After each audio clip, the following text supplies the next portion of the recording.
Nuh Suresi Məkkədə nazil olmuşdur. 28 ayət. Bağışlayan və mehriban Allahın adıyla.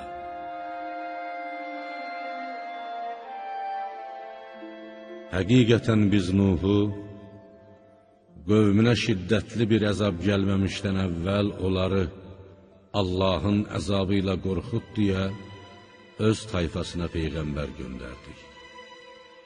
O dedi: Ey qövmüm, həqiqətən mən sizi Allahın əzabı ilə açıq-aşkar qorxudan bir peyğəmbərəm. Allaha ibadət edin, ondan qorxun və mənə də itaət edin. Əgər belə etsəniz, o sizin günahlarınızdan keçər, sizə müəyyən vaxtadək, əcəliniz çatana qədər möhlət verər. Cəzanızı dünyada verməyib, axirətə saxlayar. Allahın əzəldən, lövh-i məhvuzda müəyyən etdiyi əcəl, ölüm gəlib çatdıqda isə, o əsla təxirə salınmaz. Kaş biləydiniz. O dedi: Ey Rəbbim, mən qövmümü gecə-gündüz imana, haq yola dəvət etdim. Lakin dəvətim onların imandan qaçmalarını daha da artırmaqdan başqa bir şeyə yaramadı. Sənin onları bağışlamağın üçün mən nə zaman onları imana dəvət etdimsə, onlar dəvətimi eşitməsinlər deyə barmaqlarını qulaqlarına tıxadılar. Məni görməsinlər deyə libaslarına büründülər. Küfürlərində israr edib durdular və təkəbbür göstərdilər. Sonra mən onları uca səslə açıq-açığına haqqa dəvət etdim. Daha sonra onlara iman gətirmək lazım olduğunu aşkar söylədim və gizli bildirdim. Və dedim: Tövbə edib Rəbbinizdən bağışlanmağınızı diləyin. Çünki o, tövbə edən bəndəsinin günahlarını çox bağışlayandır. O sizə göydən bol yağış göndərər.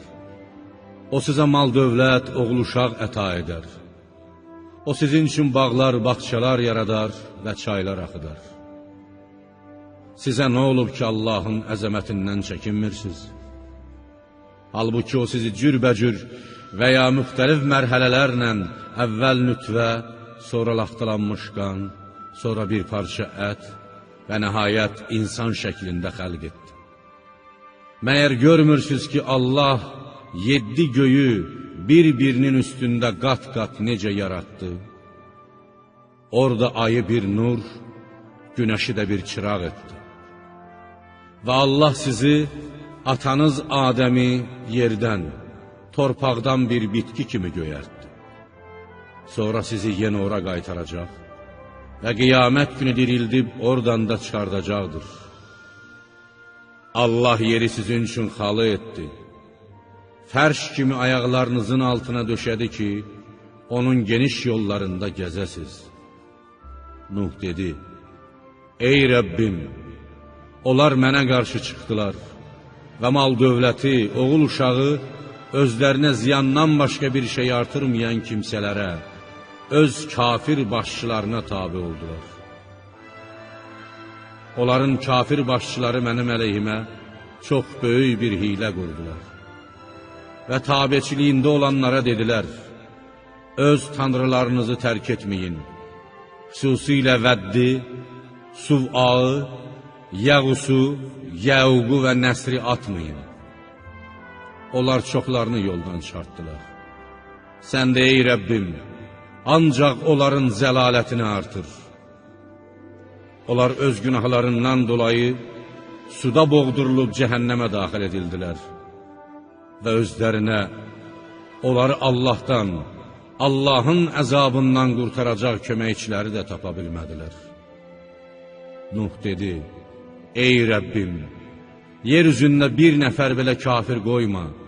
Çünki sən onları sağ buraxsan, onlar sənin bəndələrini yoldan çıxardacaq, ancaq pozğun və kafir oğul-uşaq doğub törədəcəklər. Ey Rəbbim, məni, ata-anamı mənim evimə, yaxud məscidimə mömin kimi daxil olan kimsəni və ya qiyamət gününə qədər olacaq bütün mömin kişiləri və qadınları bağışla. Zalimlərin isə ancaq və ancaq həlakını artır.